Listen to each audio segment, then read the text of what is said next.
Hello, I'm Leo. You might know me from Natural World Facts, my main channel where I create and narrate nature documentaries, mainly about the deep ocean. What you might not know about me is that I love stories, especially myths, legends, folk and fairy tales that offer a deeper look at nature and the wild past from which we all descend. The times of gods inhabiting the deep woods, of winds that carried whispers of other worlds, and rivers that were not just water but personalities, moods, tempers. I've always felt that old stories and the natural world are doing the same work. They're both trying to remind us of something we already know deep down, that we are not separate from the wild, and never have been. Myths and folk tales are like dream maps of the land.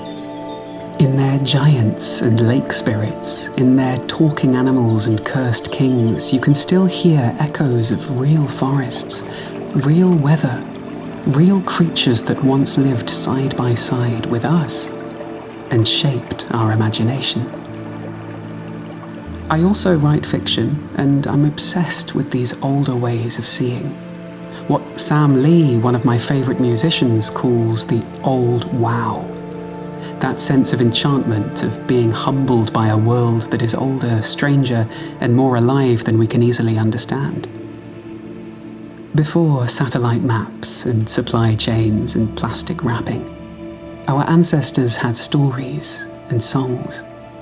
They used them to remember the names of plants, to read the sky, to navigate a forest, to explain why the wind changes and why the sea is never quite at rest.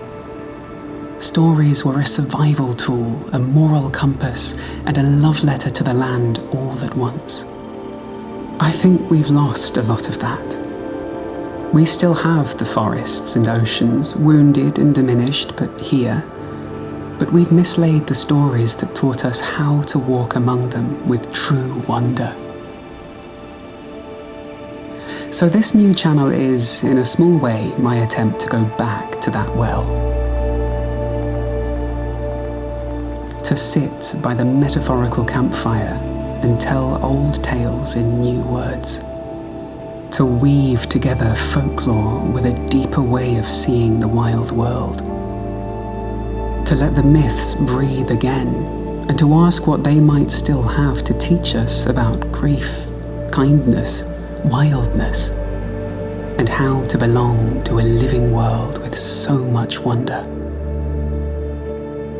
So if you're here, thank you for coming, and you're very welcome here. Get comfortable. Let's wander into the older, stranger layers of the wild together, and listen for the old wow still humming underneath everything.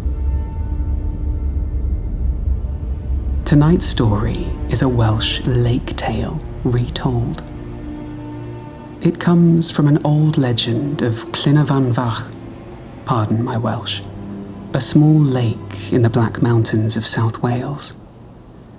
Long before it was written down in the early 1900s, people told of a woman who rose from those waters, married a farmer on a strange condition, and later vanished back into the lake, leaving behind 3 sons who became the physicians of mythi, great healers of the land. What you're about to hear keeps the bones of that original tale, but I've taken some liberties with the flesh. I've leaned into the story's wilder heart, and an old belief that knowing the true names of wild things is a kind of magic that connects you to it. This is The Lady of Llyn Fach, as I've chosen to tell it.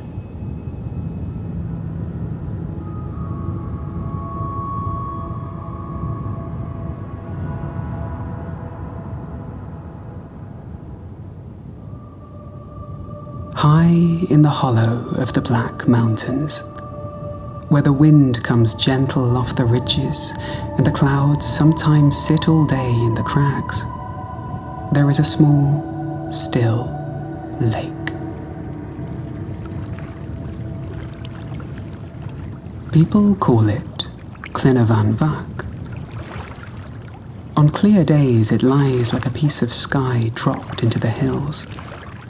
On misty days it seems to have no edge at all, as if you could walk straight out over its surface and never stop roaming through a veil of endless haze.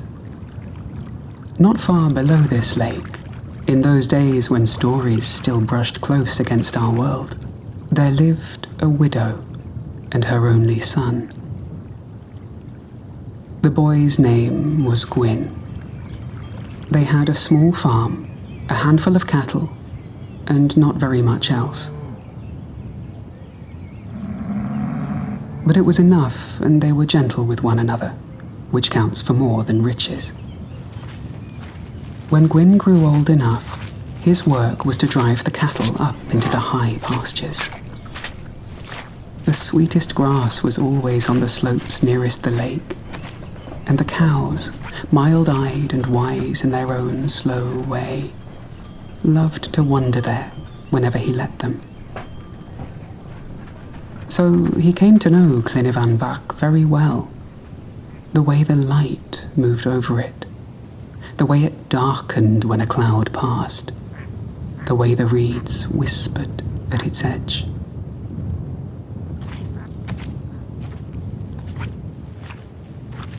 One day, as he walked the shore with a crust of barley bread and a lump of cheese in his hand, watching the cattle graze, something made him stop. There, out in the water, stood a girl.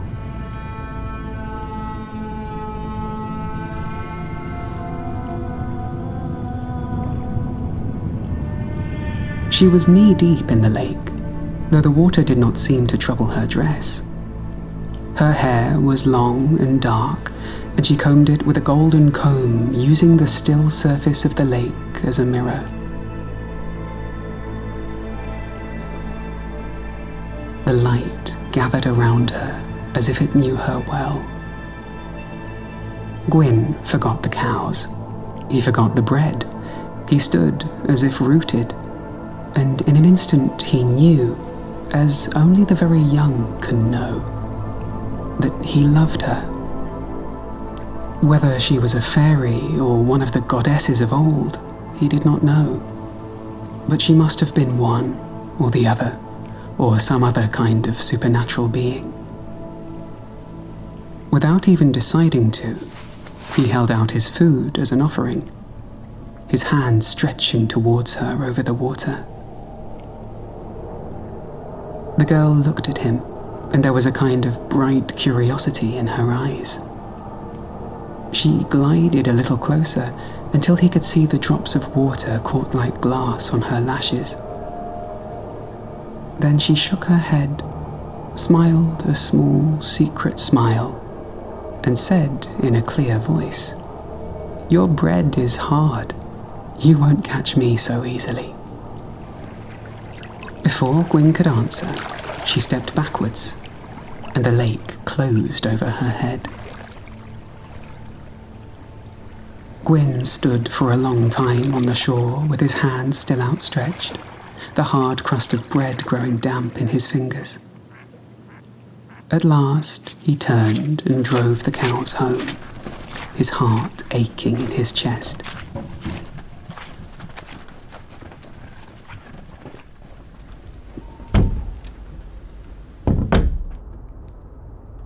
That night, he told his mother everything. The lady in the water, her words, the way she had smiled at him before she went away. His mother listened very carefully. Mothers in those days knew more of the old ways than they liked to admit. "Take dough next time," his mother said at last. "Not baked at all. Take it to her soft before it meets the oven. See what comes of that."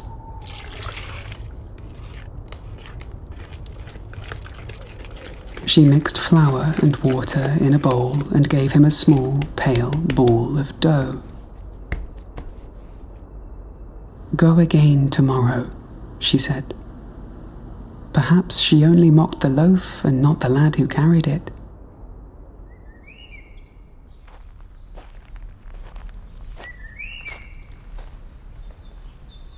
So the next morning, long before the sun had cleared the mountain's edge, Llyn was already on the shore of Llyn Fach, his heart thudding with hope and dread. The sun rose and burned away the mists clinging to the ridges and climbed higher and higher. Hour after hour, the boy watched the water. Hour after hour, the lake showed him only small wind ripples and the bright dance of sunlight on its skin.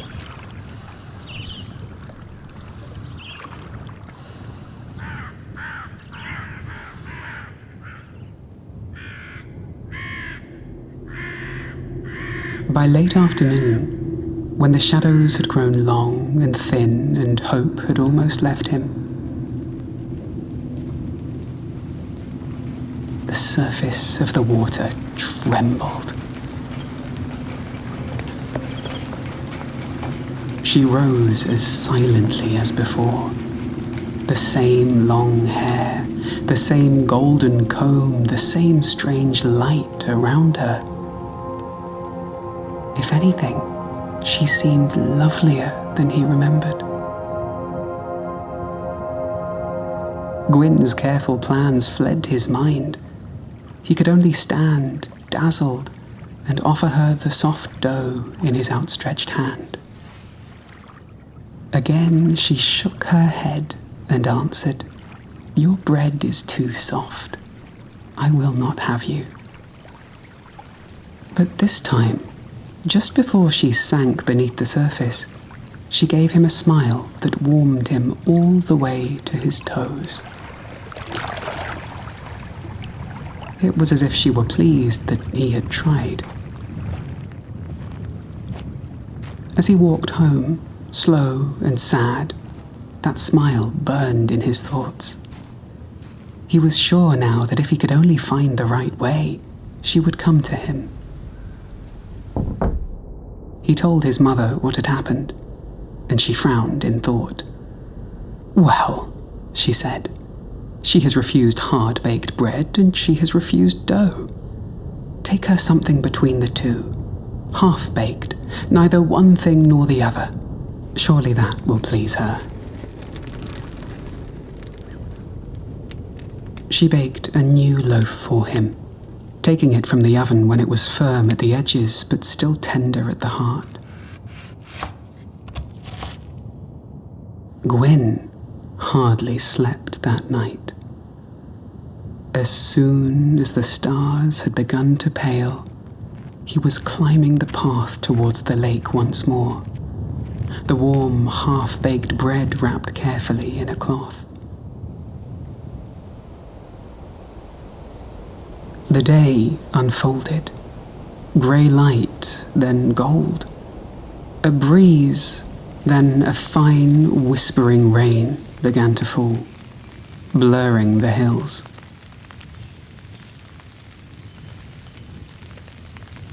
Llyn did not care. All day he stared across the water until morning slipped into afternoon and afternoon slipped into evening. Still, there was nothing but the waves and the countless little dimples made by the falling rain. Llyn watched the lake without moving, his clothes damp and his hair dripping, but he seemed not to feel it. By evening, his hope was almost gone.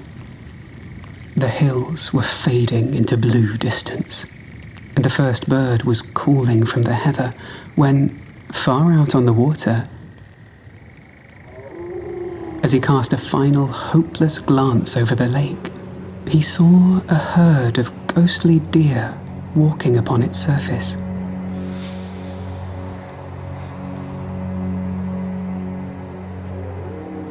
their hooves touching the water as if it were glass.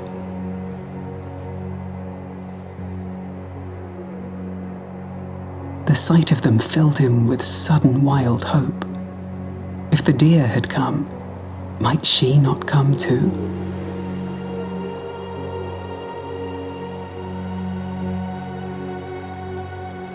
Sure enough, before long the maiden rose out of the water among her beasts and walked over the lake as easily as over a meadow. She seemed more beautiful than ever, and Llyn was almost out of his mind with joy. When he saw that she was slowly drawing nearer to the shore, he could bear it no longer. He splashed into the shallows to meet her, holding out the half-baked bread in his shaking hands. She stopped in front of him. Up close, he could see that her eyes bore the colors of the lake, yet seemed to shift and change. They were grey one moment, and they were green the next.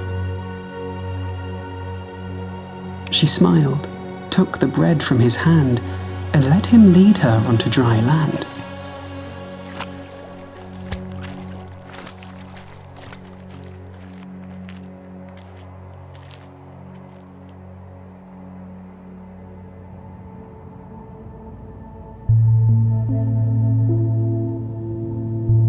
Her beauty dazzled him. For a time he could say nothing at all. He could only look at her, memorizing every line of her face, the dark sweep of her lashes, the way her hair curled damply against her throat. As he looked, he noticed something small and strange. The sandal on her right foot was tied with a curious knot, looping twice before it crossed. It was such a small thing, but it fixed her in his mind. Whatever else might shift and shimmer about her, that knot belonged to her alone. At last, finding his courage, he spoke. "Who are you?" he asked softly. "I have thought of nothing but you. I love you more than all the world besides. Will you be my wife?" The lake maiden laughed with a sound like ripples against stone. "You are quick to love, Llyn of the Hill Farm," she said, "and I am quick to be curious. Those are dangerous things, not least here, at the edge of our world's meeting.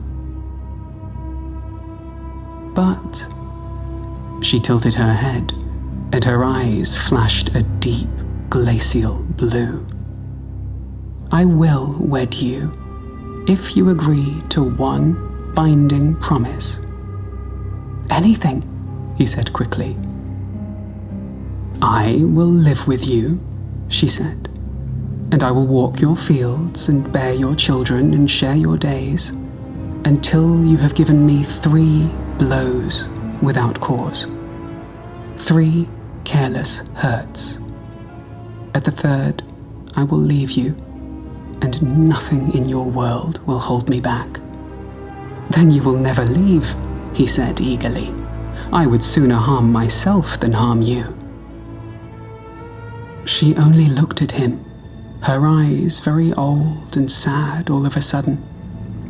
And then, before he could reach for her again, she turned and slipped away into the lake, and the water closed over her.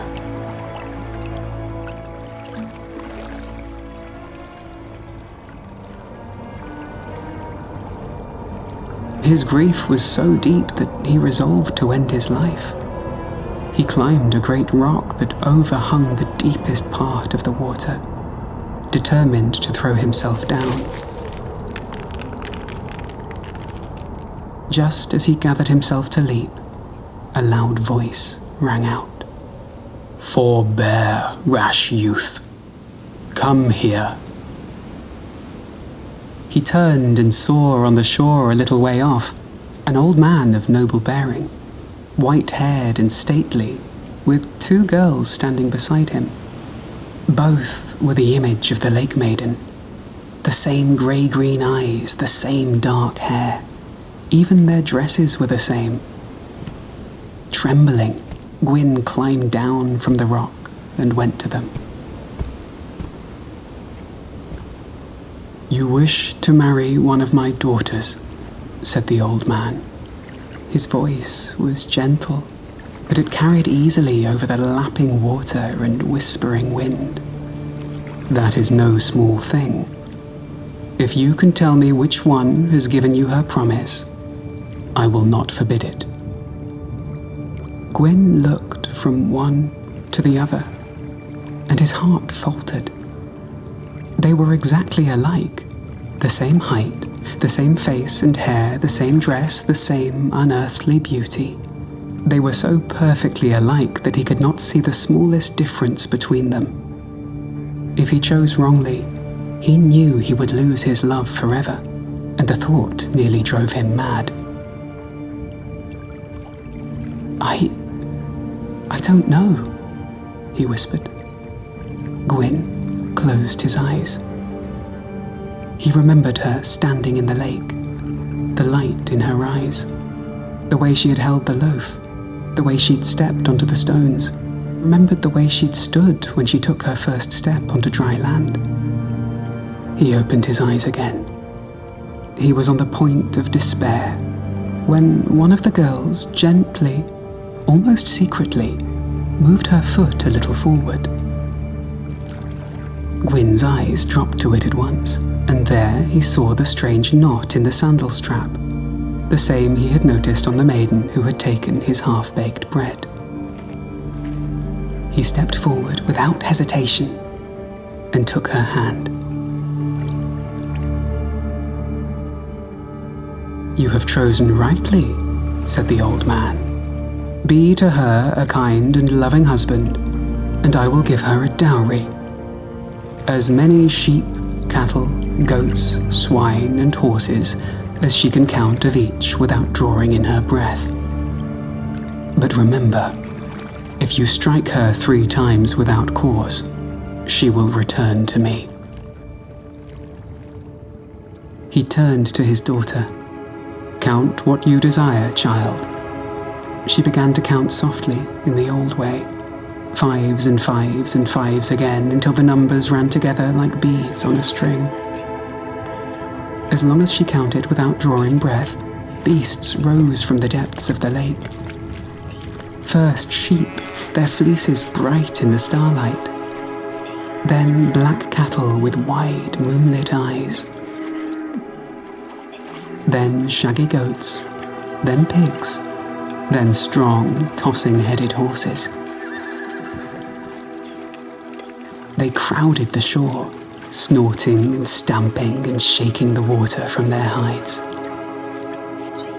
At last, her breath failed.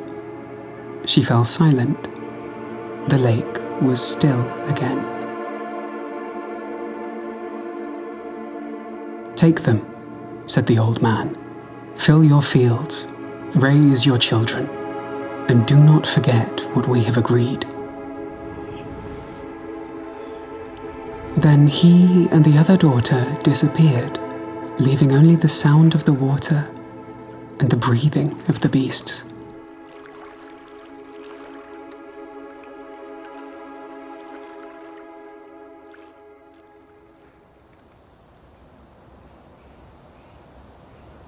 So Llyn of the Hill Farm married the lady of Fach. She took the name Nelvuk among his people. They went to live at the farm where they dwelt for many years. Everything they turned their hands to prospered. Their flocks grew fat and numerous, and in time 3 sons were born to them, all with something of their mother in their faces, and something of the lake in their eyes. Years went by. Their happiness seemed as steady as the mountains, but bargains made with the other world do not simply blow away like thistledown. They wait. One day, the couple were invited to the wedding of their neighbour at the nearby church. Gwyn and Nelvuk dressed in their best clothes and set out together, walking up through one of their own fields where the horses were grazing. Nelvuk slowed. The day was hot and the distance looked long.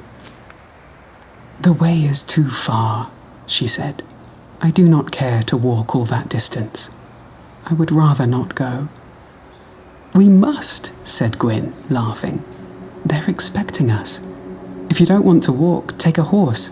Catch one while I fetch a saddle and a bridle." "I will," she said. "And bring me my gloves as well. I have left them on the table." Gwyn hastened back to the house. When he returned with saddle, bridle, and gloves, he was surprised to find the horses were still at the far end of the field, and Nelvuk was standing in exactly the same place, watching the light on the hills. "Always daydreaming," he said, amused. "How I wish I could see through your eyes, see what it is you hunt for on those dull hills and on the water. I thought you were going to catch a horse." Smiling and thinking to chide her playfully, he flicked her on her shoulder with her gloves and said, "Go on then, off you go." Nelvuk turned to him slowly. The light had changed in her face.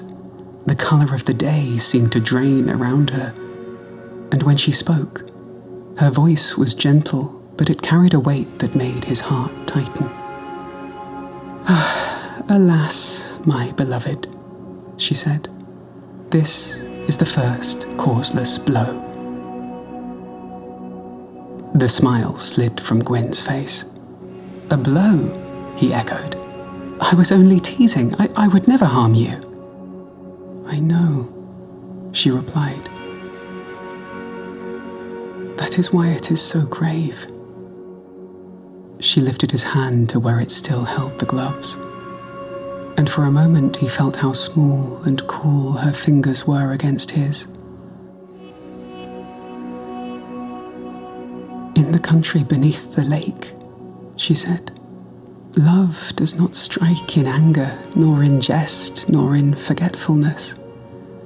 A hand may caress or bind or swear an oath. It may lift or comfort or give, but it does not fall." Her eyes searched his, old and bright and sorrowful. "Here among your people, I've seen how you have taught your hearts to bear small hurts and call them nothing. Where I come from, there is no such word as only before a wound." Gwyn tried to answer, but the words stuck. What he had intended as a careless little tap now sat in the air between them like a great stone. He felt, for the very first time, how thin the line was that he walked. One world in his blood, another in hers, and the law of that other place resting on his own unthinking hand.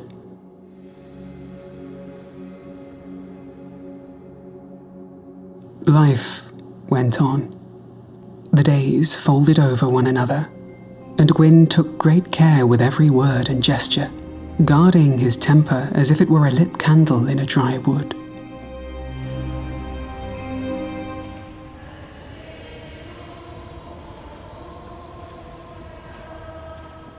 Some years later, they were invited to a christening. It was a bright gathering. The baby was small and pale, wrapped in white, passed gently from arm to arm.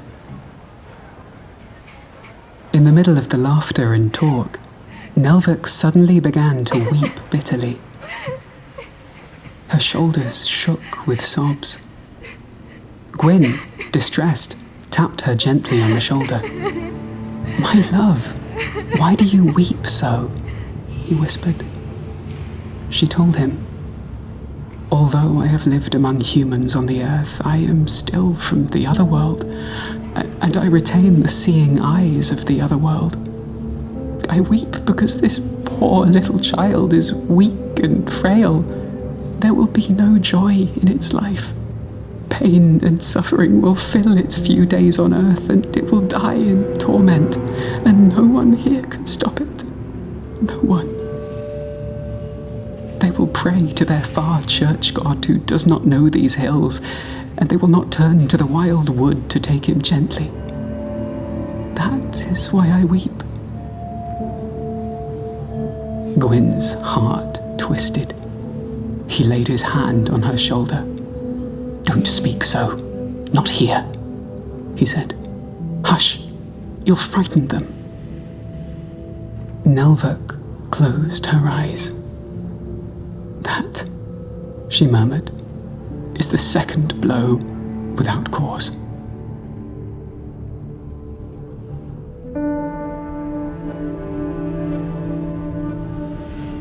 Time passed again. Gwyn moved through his days like a man walking a tightrope above a chasm. He loved Nelvuk and their sons more fiercely than ever.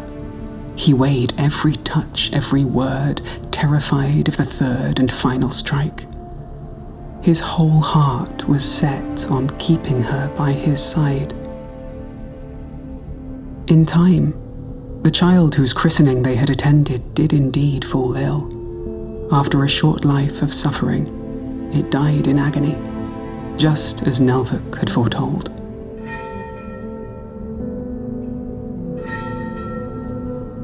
Gwyn and his wife went to the funeral. The priest spoke soft words of comfort. The little white coffin was lowered into the earth. While all around them mourned and wept, Nelvuk suddenly began to laugh aloud.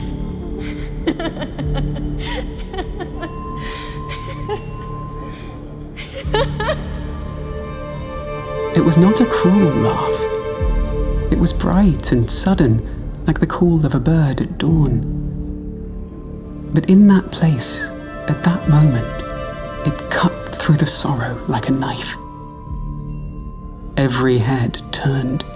Faces stared. Gwyn felt horror and shame rise hot in him. He caught Nelvuk by the wrist. "How can you laugh?" he hissed. "Have you no heart?" Nelvuk turned to him then, and there was something in her face that he had never seen before. A deep, aching pity. "I laugh," she said, "because the child is free. All its pain is over now. He will become soil, and then he will become worm, and then bird, to soar over all the beauteous wilds of this world. Can none of you rejoice in that?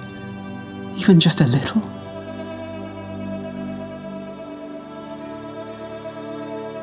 She took a breath and slipped her hand from Gwyn's.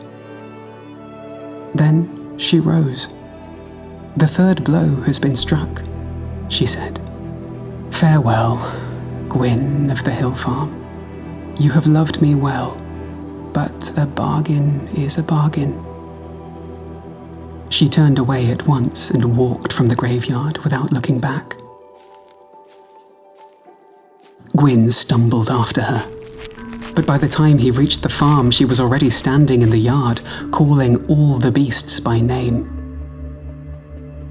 Her voice rang clear across the fields, weaving Welsh words with something older that made the hairs lift on the back of Gwyn's neck.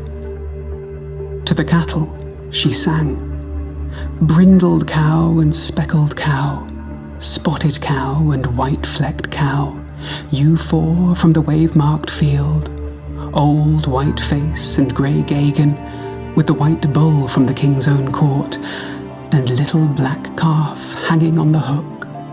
Come you all home, whole and well." At her call, they all obeyed.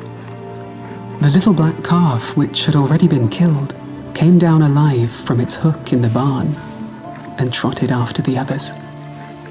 Goats, horses, all the animals that had ever been given to her as dowry or born under her care, crowded towards her in a living river.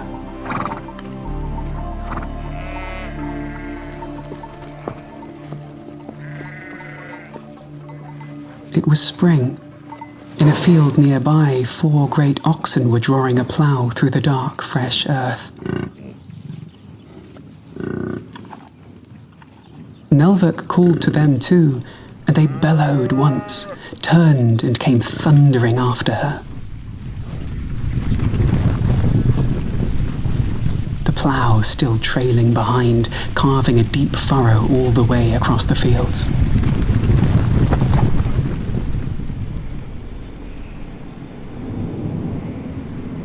Her sons watched from the doorway.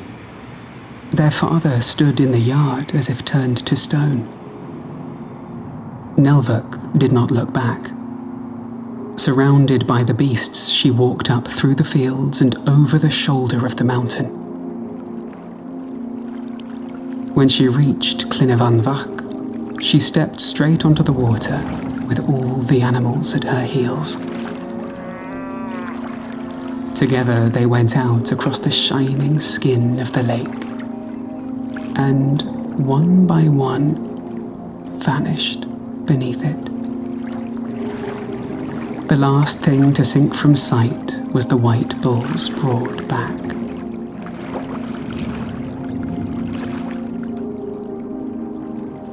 Gwyn tried desperately to keep up with her, begging and pleading all the way, slipping in the churned mud of the furrow the oxen had carved.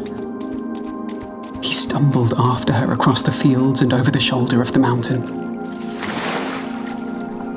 Mad with grief, he waded out after her. The cold bit through him like teeth, but he kept on walking until the ground fell away beneath his feet and the dark water closed over his head.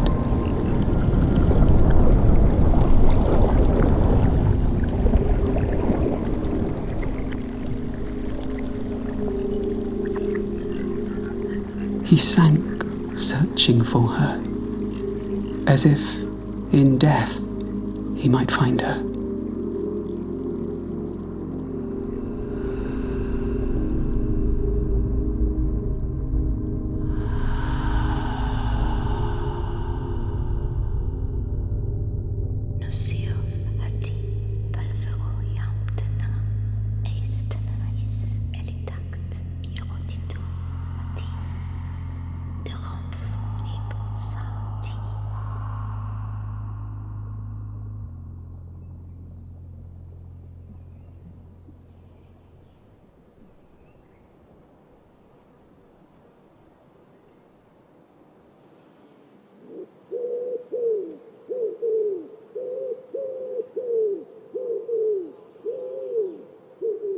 With all the farm animals returned to the other world, and her husband gone, it seemed as if nothing remained of the time the Lady of the Lake had spent on Earth.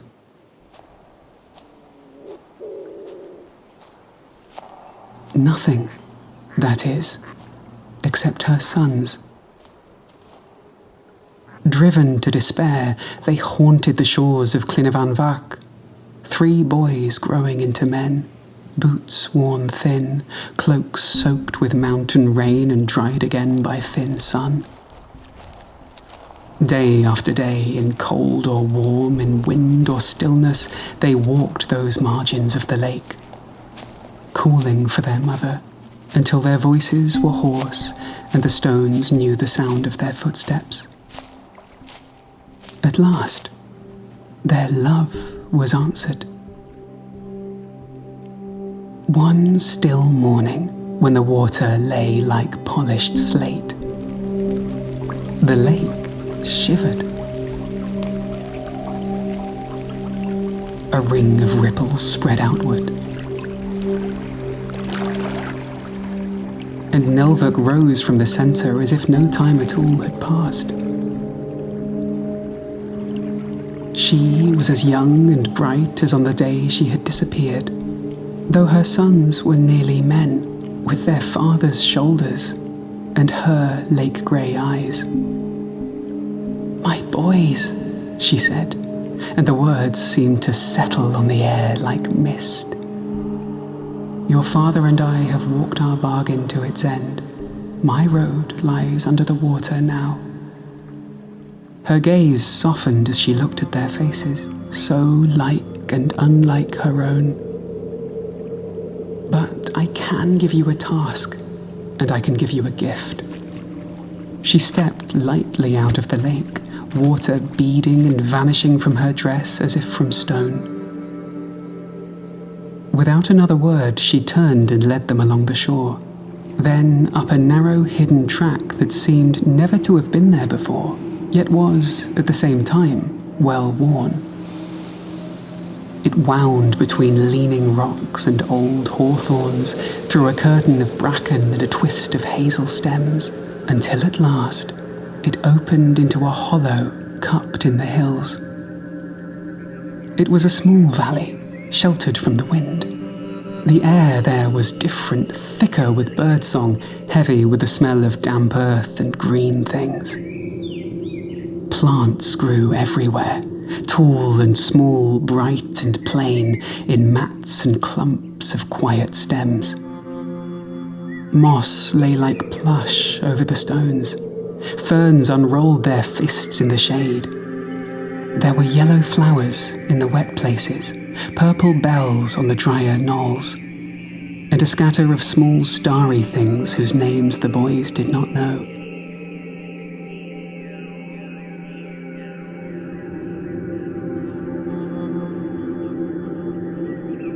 "This," Nelvik said, "is a doorway place. The roots here drink from more than one world, fed by the mountain streams that flow between this world and the other." She knelt and laid her palm against the moss as if greeting an old friend. It brightened under her touch. A tiny bead of water gathered on one frond and trembled, catching the boy's reflections upside down. "You live in an age when minds are beginning to fray from the land that holds them," she went on quietly. "People are learning to count their coin more quickly than their blessings. They know the names of kings and markets and saints and distant wars, but forget the names of the beings from which they raise their homes and stitch their clothes. When a mind forgets the world it walks in, it cracks. When a people forget the old names of things, they can harm them and not feel it." She plucked a leaf and held it up between finger and thumb. "As your father showed me, the people of this time have taught their hearts to bear small hurts and call them nothing.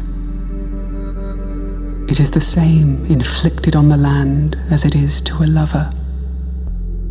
This leaf," she said, "this leaf has a name, 2 names, 10, a name in the tongue of your fathers, and another in the speech of the wind that passes over it, and another again in the language of roots. Each name is a thread of a greater weave. Lose one, and something loosens. Lose them all, and the thing is lost, even while it still grows." She drifted through the hollow. To one plant she bowed her head, to another she smiled like an old companion. She showed the brothers which herbs cooled fever and which raised heat, which soothed a mind gone wandering, and which steadied a heart too wild in the chest. She taught them the leaf for burns, the bark for deep grief, the mushroom that opened the mind to the truths of the world.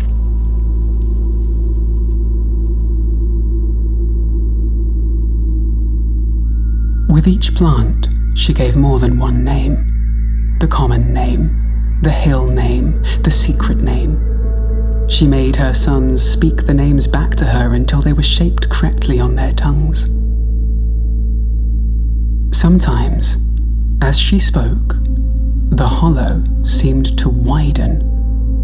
For fleeting moments, the boys would glimpse behind the ordinary leaves and stems a second layer of the world. Faint, shining shapes, old presences standing behind the trees, listening. A red kite circling above would be, for a heartbeat, something larger than a bird, wearing feathers as a coat. The trickle of the stream would be a voice.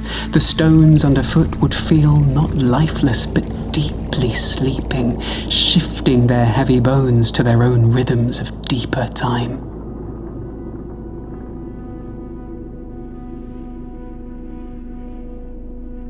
"Do you see?" she asked them when all three had fallen still with that astonishment. "We think so," the eldest said. "Good. See it and remember it. Most grow out of this sight as if it were a childish thing. You must grow further into it instead. The world is thinner and deeper than it looks. There are cracks all through it where the other world shines through, but they close when no one looks." She taught them also how to listen to the silences around them, for the way a field feels when it has been too long ploughed, for the tiredness in a mother's hands, for the dullness in someone's eyes who has not stood on a hilltop in years. "You will walk among people whose thoughts are like rooms with no windows," she said. "You will meet those who have forgotten that they are made of the same stuff as rivers and larks and stone. Their minds will be cracked from the strain of living as if they were separate. Your task is to open a window here, a door there. Give them a draft of something green. Place a word back where a word has been lost." She took each of her sons by the hand in turn. "To you," she said to the eldest, "I give the care of bones and blood, sinew and skin. You will be deft with knives and bandages, and people will walk because you set their limbs true. To you," she said to the second, "I give the care of the unseen aches, the heaviness that settles in the chest, the thoughts that go in circles like a lame cart. You will know when to give a potion and when to give a story. You will know when to sit in silence and let the wind do the work. And you," she said to the youngest, "you will be the keeper of the names. You will remember the hill names and the field names, the words for weathers and small weeping places, for birds and stones and paths.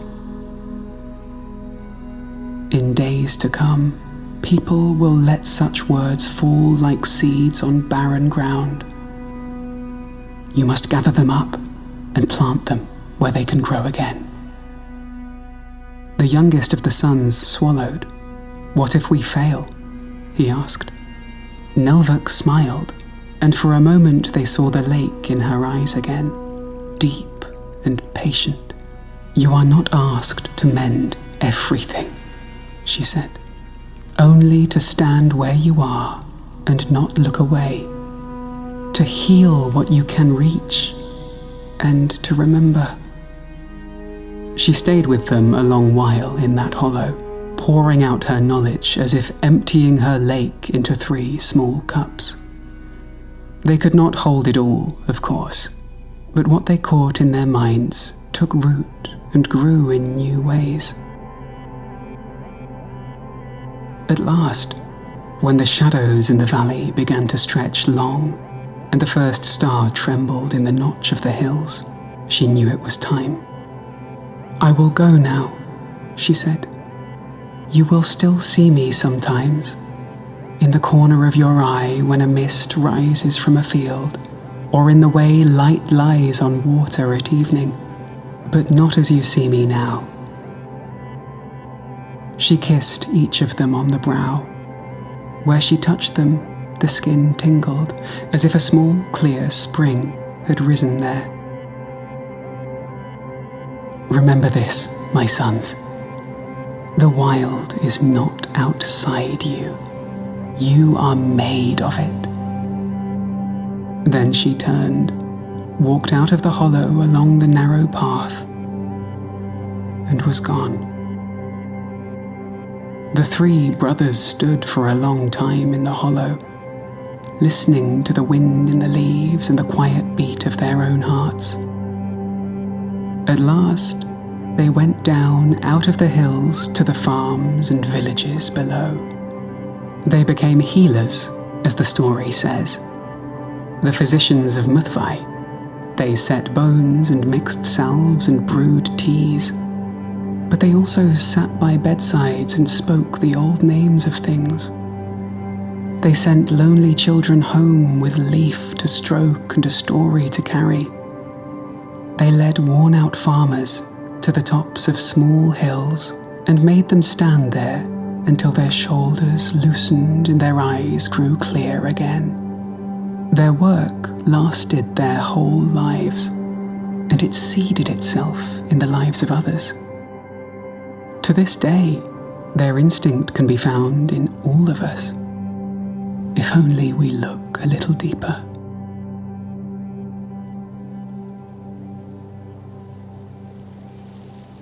And sometimes, on quiet evenings when the light lies soft on the slopes and the black mountains turn blue and the lake holds the sky,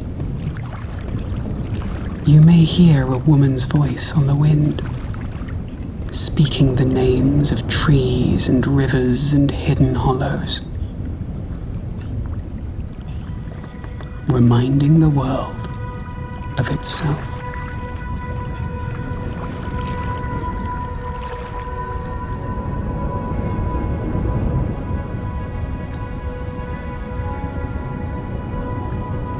That was my retelling of The Lady of Llyn Fach, the Lady of the Lake in the Black Mountains, and the origin, so the old stories say, of the physicians of Mythic.